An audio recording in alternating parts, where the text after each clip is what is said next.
We all want to get better at reading lanes. In fact, in bowling, it's just about the hardest thing to do. Why is that? Because you can't see any of the obstacles. You see, all the obstacles in bowling have to be either felt or watched.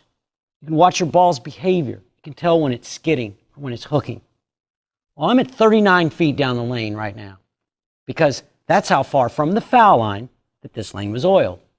This now becomes the end of the pattern, but it's where I start when I read lanes. You see, I first need to know from where to get the ball started at the end of the pattern. If the lane's really slick, I don't want to start just hooking the ball, try to get it to recover, come from nowhere, because the back end of the lane's slick. I'm fighting the lane's tendency.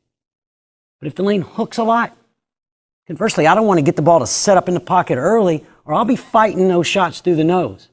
I need to know what the back ends of the lanes are doing in order to come up with a game plan, a strategy to marry up to this back end as to use it to my advantage.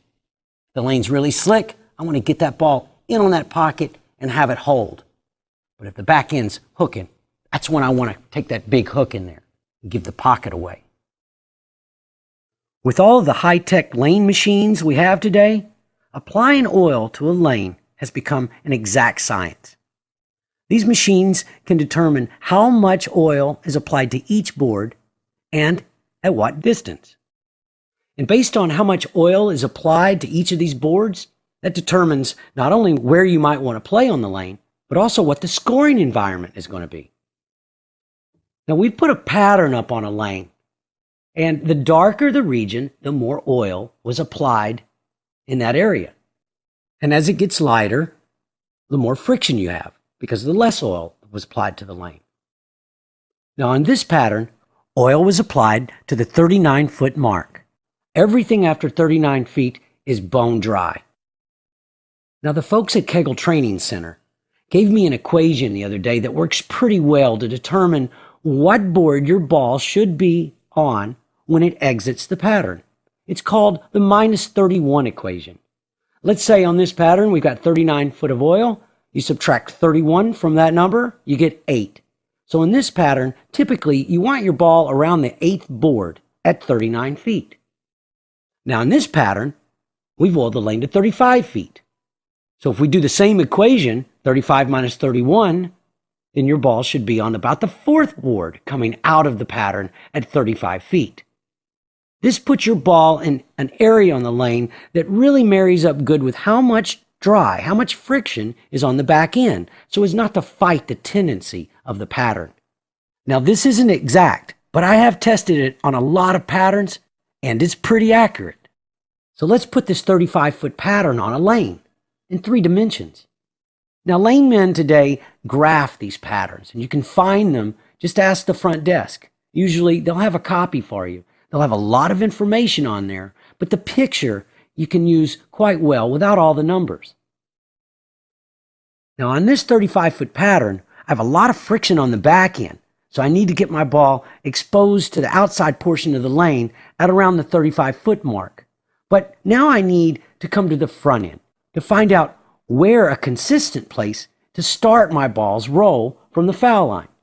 Now, in this case, I've got a lot of oil in the center portion of the lane, but not much outside the first arrow. So I'm going to want to use this friction on the outside part of the lane. So I might want to start my ball around the 5th board and float it out a little bit as to expose it to this friction. Friction is power in bowling.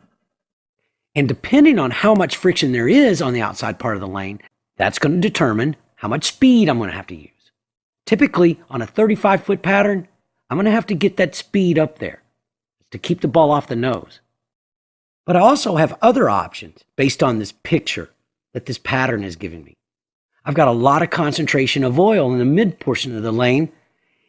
It's second arrow to second arrow. Well, with a little more curve on my ball, I can move inside and play this type of shot, where I go from about the 3rd arrow to start, swing it out to around the 2nd arrow and take advantage of this hold area that this medium blue is indicating, or I might even want to stand right around the 2nd arrow and play a straighter shot. In both of these cases, I'm going to expose my ball to the outside portion of the lane late. I got to take advantage of all that hook on the back end. But now let's lay the 39-foot pattern on the lane. As you can tell from the darker areas, there's a lot more oil on this lane. So I might want a straighter shot, or maybe even a bigger bowling ball, one that hooks more. But all the while, I still need to have this ball coming off of that 39-foot area at around the 8th board. So in this pattern, I might want to take a shot around the 3rd arrow. Now, there's a lot more oil in this lane, so I'd need a bowling ball that hooks quite a bit. But to take advantage of this picture that the pattern has given me, I would throw it around this 3rd arrow, swing it out to around the 8th board at the end of the pattern, and then let it just walk right up to the pocket. Now, there are other options. I might want to take a straighter shot, one right around the 2nd arrow. Because you see, I have some ledges that are in the mid part of the lane that is going to help my ball hold the pocket, or at least float out to that 8th board. But on this pattern, I have a 3rd option. I could get way inside here because of the amount of oil that is applied to the front part of the lane. And I can really turn one over and float it, expose it to 8 way down the lane, and let it just walk back. I'm going to have a lot more turn, a lot more revs on this, but it's certainly an option given the picture I'm looking at of the pattern on the lane. Hey, and just for funsies, why don't we put the US Open pattern out? Yeah, that's what it looks like. It's completely flat. Now, it does have a little more concentration of oil right on the laydown area, but the bowler's not feeling this. What we feel when we bowl on this US Open pattern is a lot like it looks, flat and long. 40 to 44 feet is the US Open application.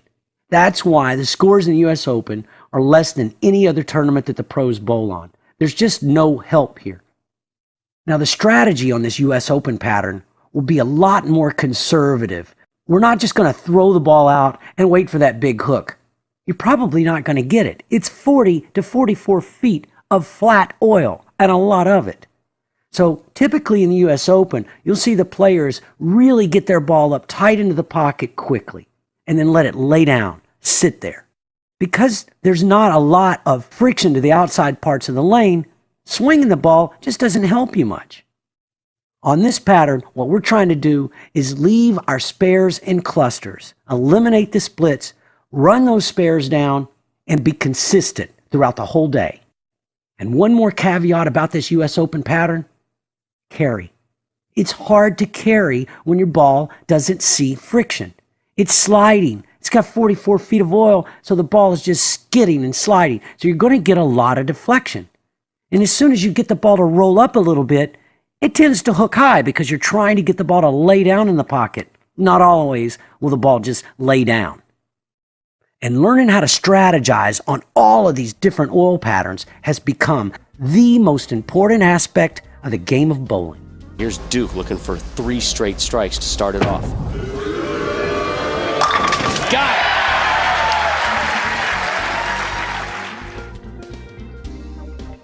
Norm's going to show you a little versatility by moving Fitting. and wheeling on it.